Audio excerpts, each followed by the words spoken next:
Hey, so yes, back again with another tutorial for the Polyend tracker, and we are dealing with Synthwave. And it's one of those genres that I really like exploring, especially with all these analog machines, but really the Polyend tracker has a bit to offer for that sort of sound design component. So this is a little bit of a long form one, but I did go through and sort of highlight some of the cool things that the tracker workflow can offer for us. So definitely grab your cup of coffee, grab your tracker, and let's get straight into this one. Alright, we're here with the Polyend tracker, and with Synthwave, like a couple of big elements for me is some sort of 80s style drum. We have like a nice analog bass line.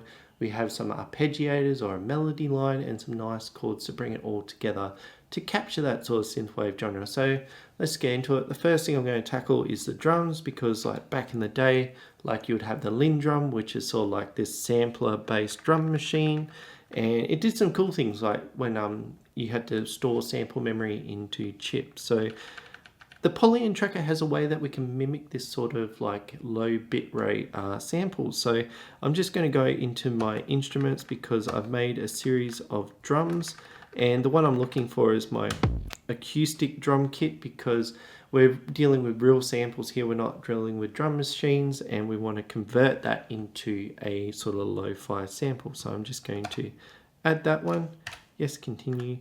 Now if we listen to this now, it sounds fairly clean. And then if we go into the sample editor, we are looking for the bit crusher, because we're going to reduce the volume to what the linn drum could produce. So we're going to select the effect. It was an 8-bit machine, and the sample memory, depending on how long the sample was, like say if you had a longer sample, you could lower the resolution, but somewhere between 28 to 35K. So you can experiment here. I'm just going to put it at 28K to get the most dustiness out of it. So I'm just going to, so you can hear that sort of hiss in the background, and it just adds a really nice flavor to our drum machine. So I'm just going to apply that. If we go back to sample playback, we've got drum machine, and I've got a few elements in here. I probably want to bring in some sort of tom sound depending later on, but let's get into making the percussion itself, because like the drums themselves aren't too complicated. So usually what I do is I'll jump the steps up to 8, and then I'll put my kicks in, and then what I'll do is come down to 4, and I'll drop my snare in. Another way you could do it, I'm just going to undo that, is I'll have the snare there, and I'll keep the drum there. And it sounds a little flat, and I want it a little bit thicker. So what we can do, sort of like a cheaty way, is we can detune the sample. That sounds a lot nicer. And then we can add some hi-hats as well. So we're sort of taking up some room. I do have some combo ways. So like in this, I can say swap these ones out with, and then I can remove that line there. And then I can put the hi-hat sort of in between.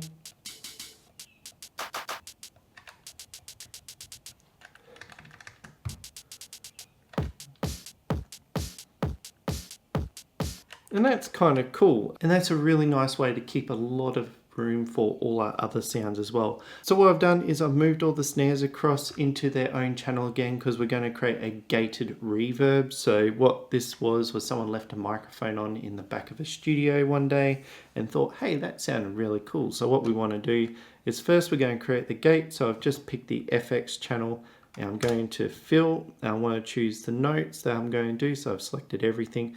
I'm going to change the gate length, making it consistent. I'm just going to hit fill. Cool, so we got some sort of gated snare going, but now we want to add reverb on top. And if we put reverb in on the instrument level, it's going to apply it to all our drums and pro sound a little bit there. So what we want to do is I'm just going to use that second effect to add a reverb. So I'm just going to select note, and the reverb is somewhere down past the filters. There it is, reverb sem constant. Yeah, we'll see how that sounds.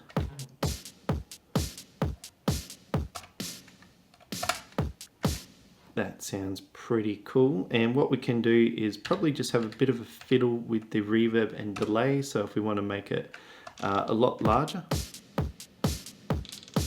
we can control the size, we can make it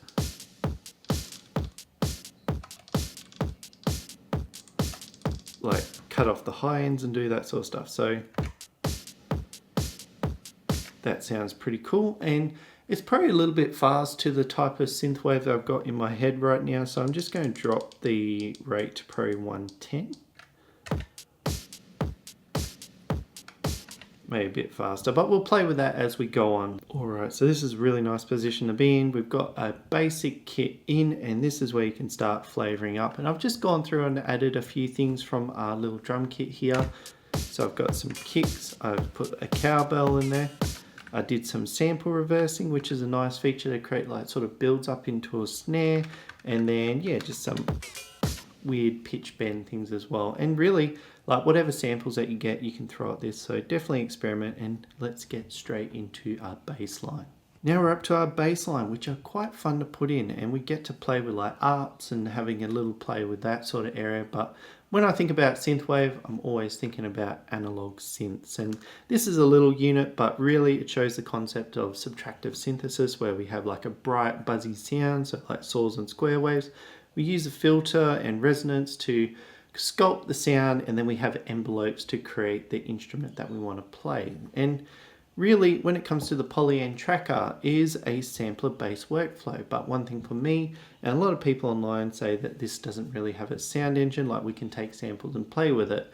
And you might be in a bit of a pickle when you don't have access to analog machines. So what I wanted to do for this tutorial as well as channel is create a oscillator pack for the Polyend tracker, which is a variety of different waveforms and samples to capture that analog sound, but use the instrument parameters on this device to create that sort of workflow where we can tweak the sound, because really this is a subtractive synthesizer that runs a samples. So what this pack has is 74 custom wavetables where I've captured a whole bunch of those different waveforms, as well as captured the actual oscillators from these machines to create waveforms, so we can create controls to scrub through them, but also about 500 samples of my machines as well as those bass waveforms, so you can make your own. And when you grab the free version, that's what we're going to be using for this tutorial. It's got all the standard waveforms that you can work with, as well as my Moog grandmother with some of the sounds. So we're going to start using them. And for the bass line, I want to use a Moog grandmother sample. So I'm just going to come into here, and I've got mine under samples. So HGM oscillation, samples, and I'm just going to select the grandmother.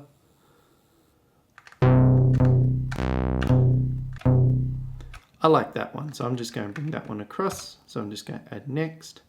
And then we can start making our bass line. So just with what it is right now, I usually work to 2 steps when I plot in, and then, yeah, it's just mainly hitting the note that you want, and then it will jump around. So I've duplicated the sound, so I've got 64 steps, which means I've got 4 bars of music, and that creates our lowest note. So if you feel confident and be able to play the notes, you can work straight with the pads, but if you feel like you're hitting all the wrong notes, what we can do is also come up into config, and we can choose the chromatic scale. So what I might do is pick maybe I might make more of a happier synthwave, keep it C3. I just want to change that to 7. And then if we test this, we should be able to see that they all line up still, but you'll get your 7 notes and then it'll jump up and then work like that. And that just makes sure that when you press the buttons here, you're not going to hit a wrong note. So let's start making a bass line. What I like to do is just make sure that's in 2-step jump. And then usually what I do is I hit the note, hit the note until I hit the next bar. And then I was thinking maybe dropping it down to A, somewhere like that.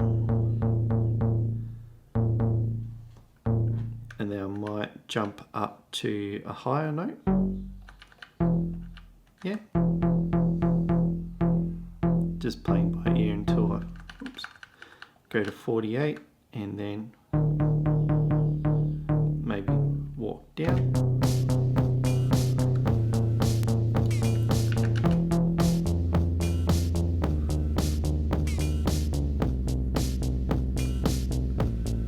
That sounds pretty cool. We can sort of give it a bit of a hump with that resonance, so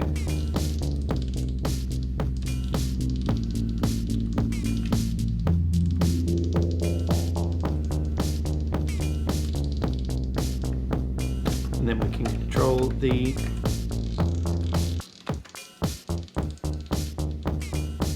and that is my bass line, because really we're sort of mimicking how those sort of synthesizers work. If they had an arpeggiator on it, you could flick the switch, and when you hold down a note, it just continually plays that note. So usually I'll set it to two-step, and then I'll do like an arp or a static one like this for a whole bar, and then do like a different note in each bar. I'm just thinking about like the way that the notes are moving up and down and trying to create interest. So it starts with C and then jumps into A, and then I think it goes up to F and comes back down. But really, when you set up that scale, it does make sure that you don't hit the wrong notes, and it just makes it a little bit easier. And this is going to help with the melody line and the chords as well. So this is all like the grounding for it. And if I was to experiment and take this a little further, like if you ever heard of the 80-20 rule, like you want to keep 80% of the notes that root note, but you can sort of add some extra flavor. So one thing I like is when I set it up, I always try and have the octaves lined up, so I can do things like say octave jump, and then maybe come through here. I might we'll try a 5, and it just adds a little extra flavor. So you can sprinkle those through there, and don't forget you can do like repeats and say pitch bends in there, or you could add like a glide to make it move around a little bit more smoothly. And yeah, that's really how I do my bass line. Alright, I could jump to the melody line, but I'm probably going to jump to the chords, because either or one's going to support the other, and chords I can sort of play with a little bit more of the wavetable stuff. So what I'm going to do is just move over here, and I'm going to bring in, it's sitting under the instruments, and then we go down to standard, and we want to check the standard analog. So I'm just going to add that. And what this does is, if we just preview, it just creates a little bit of movement, but we can scrub through and choose.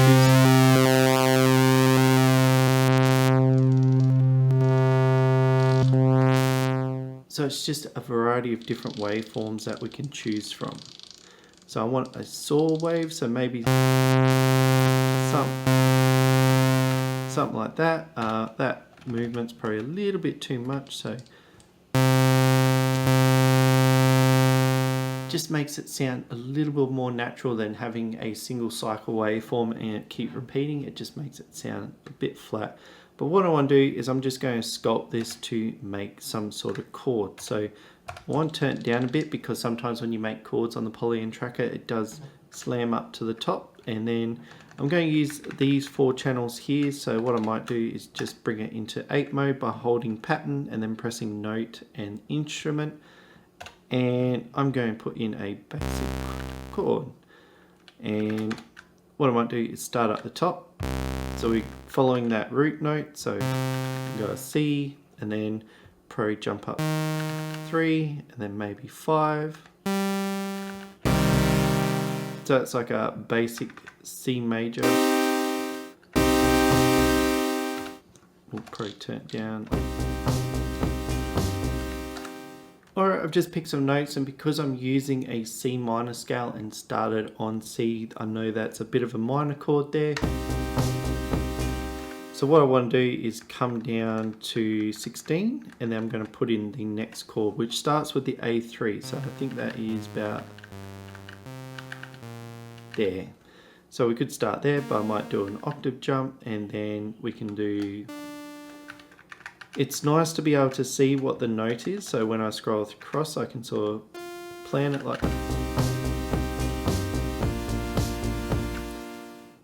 And then what I might do, because that F is a high F, I might, instead of doing a high F as well, I might do a low F. So we can also make that 0 so it's not jumping.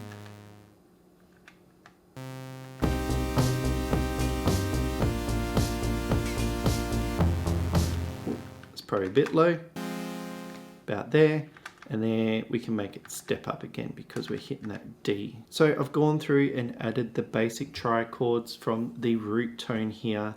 And another way that you can see it that I didn't mention before, if you go into like the non-record mode, you can actually look down here and you can see the chords happening. So It is a nice little visual indicator, but I'm also running into a bit of an issue here because when I play this from here,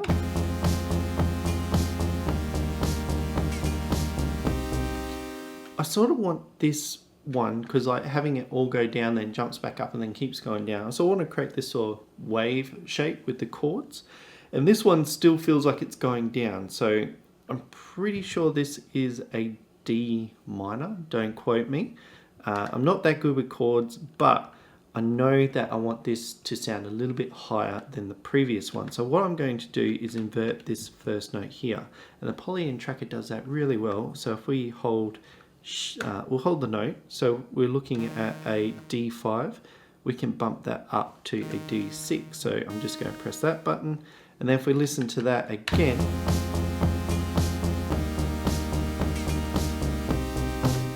and it just creates a nice flow back into that original chord, which I find I really enjoy about the Polyend tracker, because like say it still feels a little bit lower than where I need to go up. I can just invert that one and creates different sort of color of the sound as well. So I really like that, but trichords in Synthwave is sort of like we want to have some sort of seventh chord as well. So what I might do is I might add 7 chords here, but also later I might use this for our arpeggiator. We'll find out, but I just want to add those last tones in here. So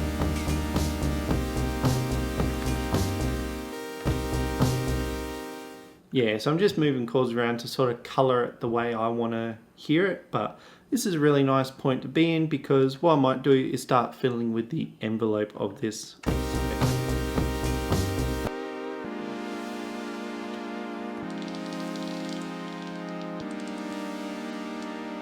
Alright, I'm really happy with that little bit of fiddle, and I've got some nice chord tones. So just go through what I did. Starting from the bottom, I've added a little bit of fine tune adjustment to create a bit of warble going on. So just a little tiny amount there.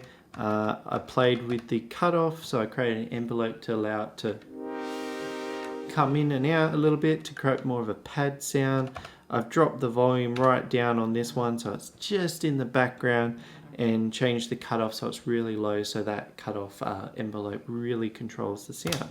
And lots of delay, a little bit of reverb, so it goes into that because we got the gated snare going into that one. But that sounds really cool. So how can we extend this further? Because we are dealing with the tracker workflow, we aren't fixed to poly count like this. We have one synth engine and then we have to play the chords. We can change each of those tones there. So one thing I really like to do, just because I like the sort of Juno sound where you can sort of mix a saw and a square wave around, what I'm going to do is I'm just going to copy that analog, because we've already done all the work to make that sound. But all I'm going to do with this one here is I'm just going to bump the position so it's a bit more of a square wave. And then what I'm going to do is just go through and say this lot, change it into that square.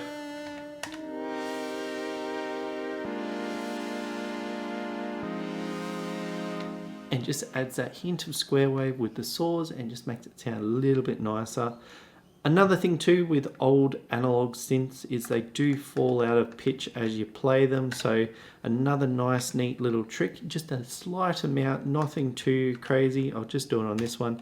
Is I'm going to select the note and I'm going to change the micro move, and I'm just going to make it a random value between, we want this around 0 because that would be too scary. And we want to change the random value just a slight amount above and below 0, and we're just changing the pitch just a little bit off each time. So we'll do an extreme.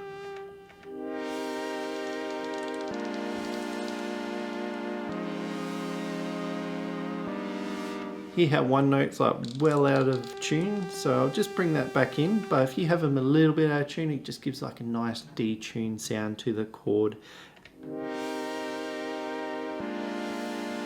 I'm very happy with that.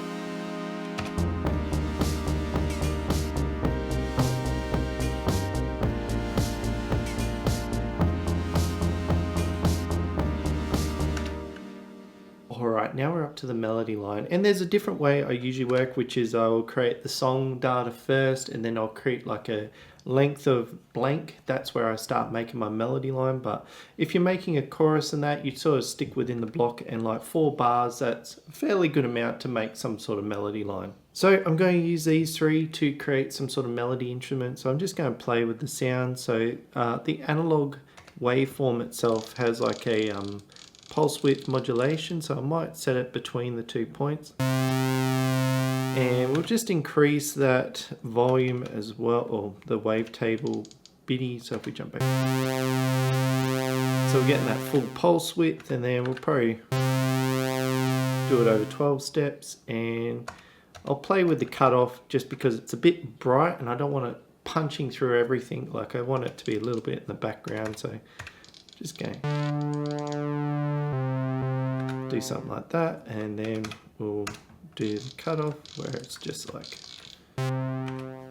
so a little trick with the Polyend tracker, if you're trying to have it so you hit a key and the decay and the release are going to fall off at the same time, just hold both and you can scroll around like that.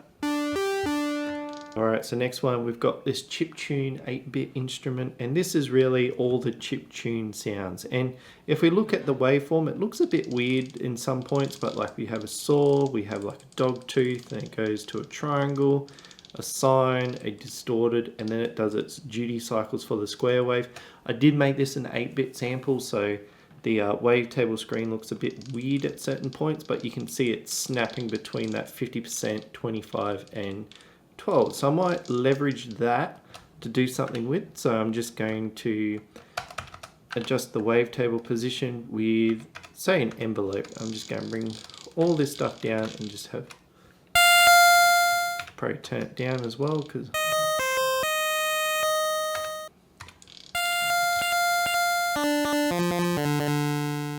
so I'm just playing with that duty cycle, and it's creating that nice pulse sound that we know from the Game Boy, as well as a few other instruments. I might make this just more of a shorter sound, so it's a little bit more plucky. So come up to the volume. I'm just going to drop these ones,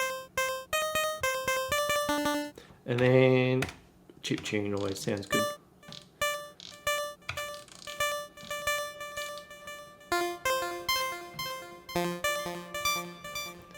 Yeah, I really enjoy that. And have a look at the last one, and these are just like 2-pole FM, so it's just 2 sine waves playing with each other at different resolutions. So it's like with the FM, it's like 1 and 1, 2 and 1, 3 and 1, 4 and 1, 5 and 1. So just resonance that sort of work really well together. So if I was to have a look at the position, you can see it folding on itself.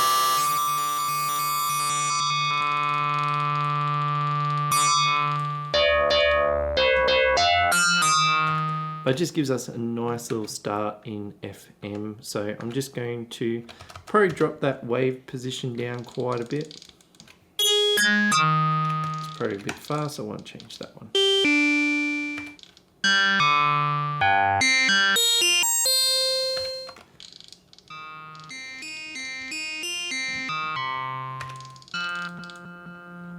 And we'll use the cutoff as well. So if you like the digitone, yeah, this is sort of getting into that territory.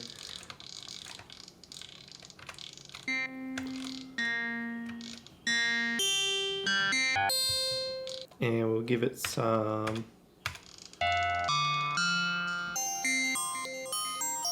might be a nice little ARP sound. So yeah, just some of the different oscillators that we have. But let's make a basic melody line that we can use in the different versions. So what I might do is if I go shift and record, see how it's got arm? I'm just going to turn everything else off except for this track, because that's where I want my melody information to go. And when I start hitting pads on here, it's going into there. Now, this is mainly for the OG tracker. If you got the Polyend tracker mini, you probably want to be better to like program it in through the D-pad and that. But I'm just going to live play, maybe start with that first chiptune. I should go through them and name some of these because it's starting to get a bit convoluted. But let's see what I can make.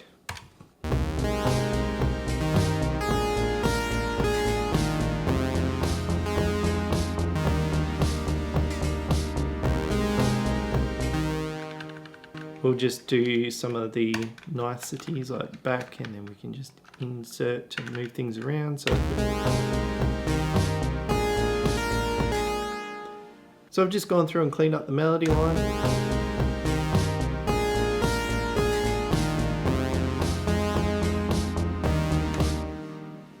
And I'm pretty happy with it, and that's probably one thing I enjoy about setting up the scales on the key bed.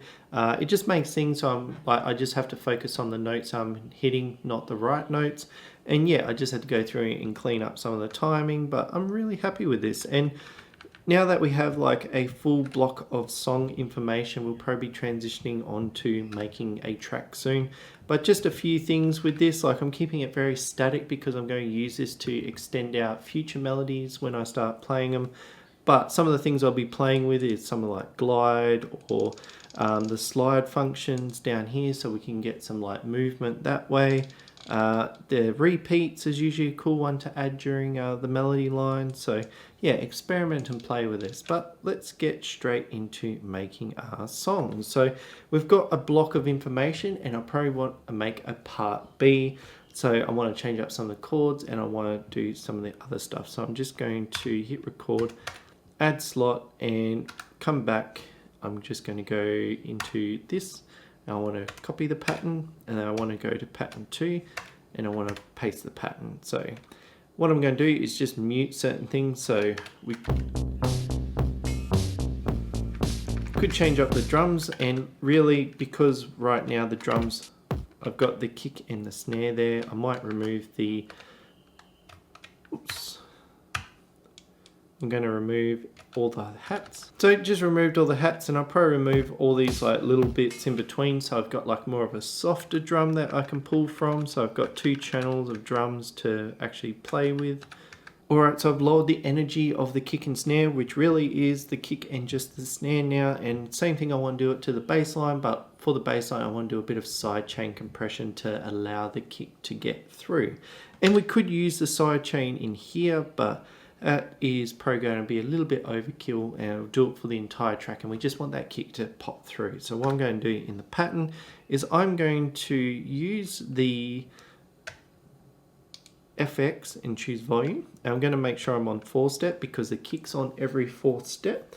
I'm just going to drop the volume, so it's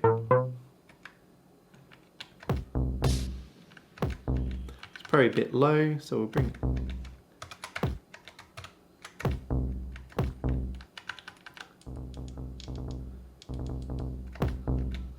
and then we'll bring it up to 40.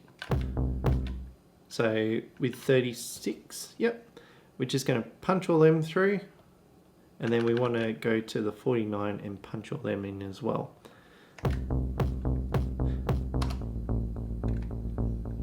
So we hear that little bit of a drop as the bass line's coming through.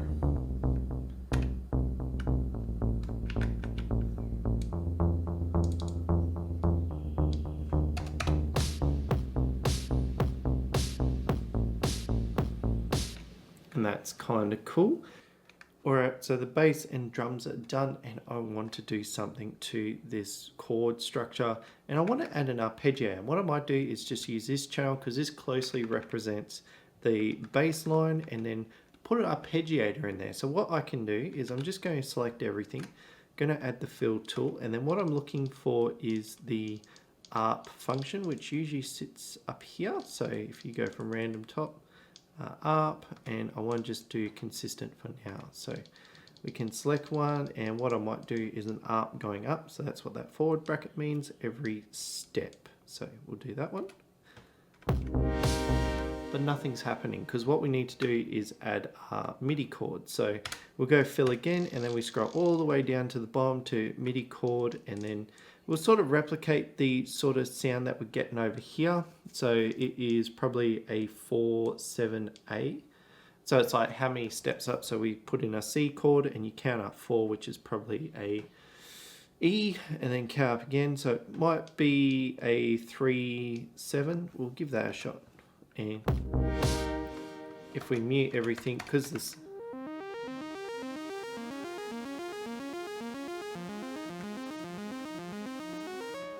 Alright, Alright, so I've done a bit of fiddling and I managed to get my arpeggio to line up with the sound. So if we just give it a play, you can hear it in the background, but if I just mute it by itself, this is a nice element by itself. And the way that I did it, because you look at this 037, it's actually telling you how many to count up from. And because I'm working from the original note here, so leading from that bass line over to here, I can use it as a position to count up. So from there to there, I can see it's 1, 2, 3. We don't count that one.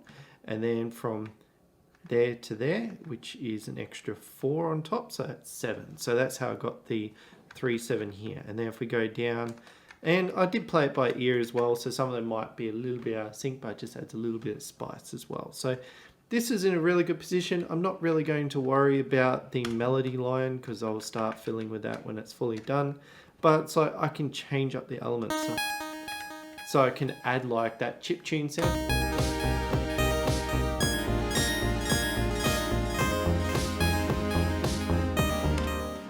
And just creates a whole bunch of tones that I can play with when it finally comes into actually making a track.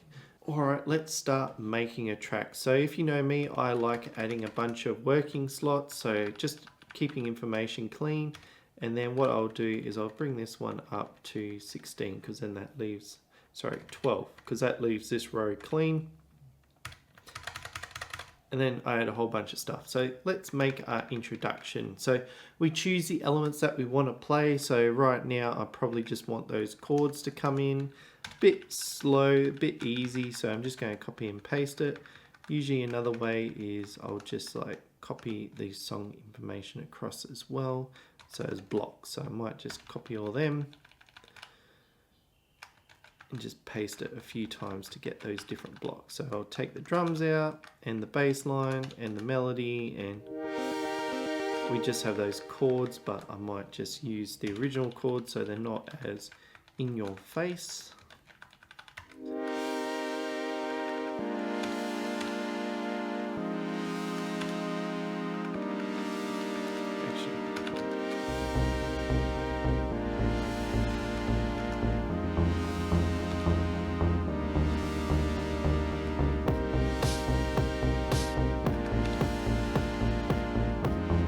So what I might do is have that, and then I will select half of this track here. So I want to go down to 32 and we'll select the note so I can just delete it all.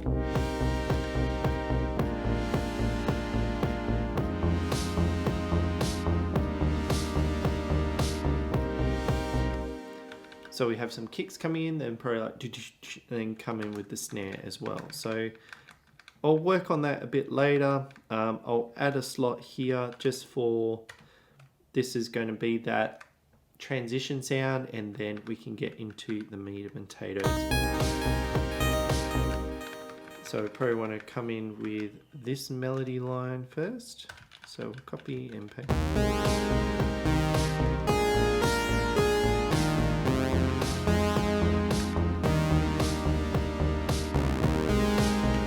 Alright, so we've roughed out an introduction and now we're getting into that extended melody line. And I want to show you a few different tips to like help extend something out, because one we can do through generative stuff with the fill tool, or we can manually go through and change something up. So one thing I like to do is like you keep the note positions but you change the note data. So I'm just going to go Shift Insert. And we'll just do it crudely. I'm just going to pick that minor scale because that's what we're working in. We want to do it on the notes, and we want to change it to random. And I think for me it was between C3 and C5. So we'll start with C4 to C5 and we fill that, and that's going to change the entirety of the melody line but keep that note spacing.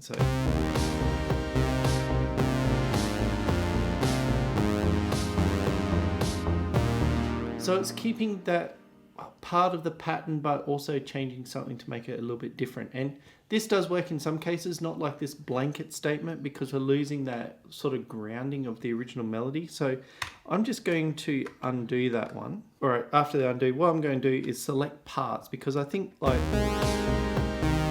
that little part there is really grounding to our melody line, but I think this next part can change. So I'm just going to shift and select this group here. until I get to 32, because that's another important part of the melody line. I'm going to use that fill, and I'm just going to keep those settings and fill. And if we play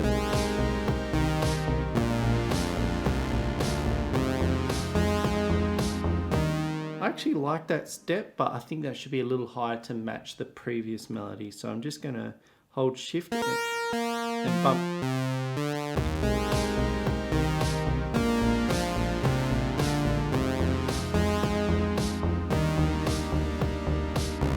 So it's something different. So if we play these two on tandem,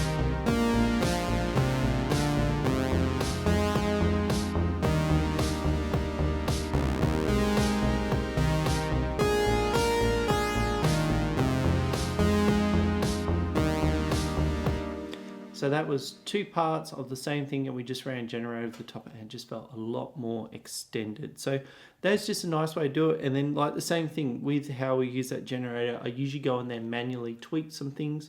So it could be if I just come into that last pattern here, we could come in here and start tweaking things, like move things up and down, but also I might add some extra notes, not too many because it probably gets too busy very quickly. But that's how I change up my extended melodies. Alright, so I've been doing some work, and I'm starting to get into the phase where I'm almost finished the song, and I just want to talk a bit about automation. Like this line here, you'll hear, we'll just go back into the pattern view. You can see that the bass line doesn't have any automation, but I've done it with the chords and they slowly swell in. So how do we do this on the Polyend tracker? So what I've done is I've just highlighted the instrument and the FX2, because usually I leave the FX2 for like audio sweeps or filter sweeps and that sort of thing. So what I'm going to do is I'm just going to hit record and fill, and then I can set it up so each step I do a low pass filter from to this amount. So because there's a bass line, we could do like a fill.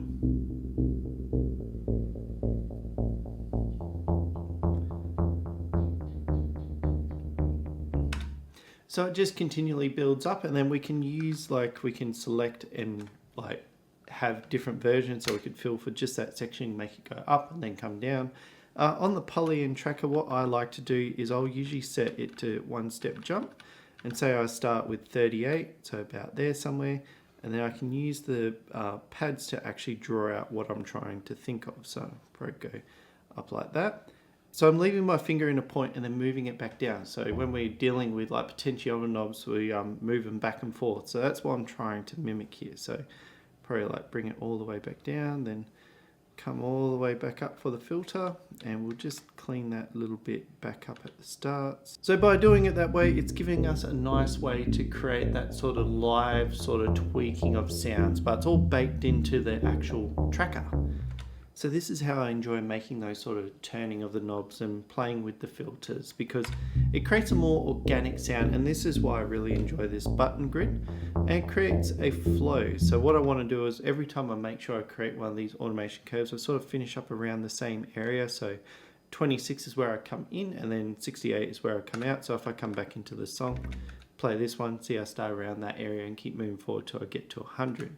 And then I want to create some sort of looping automation, so I can just like copy and paste it down a few times. So what I might do is just come into here and probably fiddle around with this area up here. So I'll start at the start, and then I can just scrub around and see how it, probably bring it back up, getting a bit close to the end. There we go.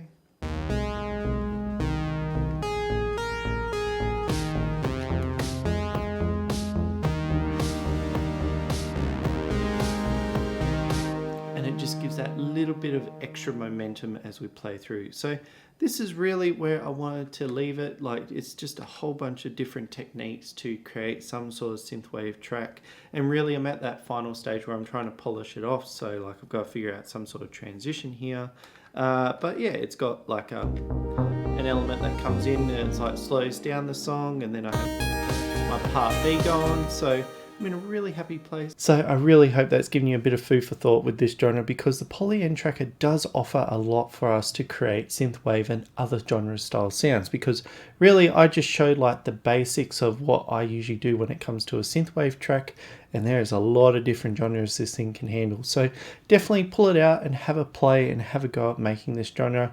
Even if you don't do it again, it's definitely good to have a play and learn about like making oscillator based synthesizers on this. So definitely give it a go. And if you did enjoy this one, definitely give it that thumbs up, because it does tell the algorithm to point this to other people that are probably looking at this genre and trying to figure out how to put on the Polyend tracker. And also, if you have any comments or queries, please feel free to leave them down below. I do get around and discuss the topics I've covered in this video, so I will be down there having a chat, and I'll probably be releasing a fuller version of that little animation I did at the start to show off the song, because it was a lot of fun to get on here.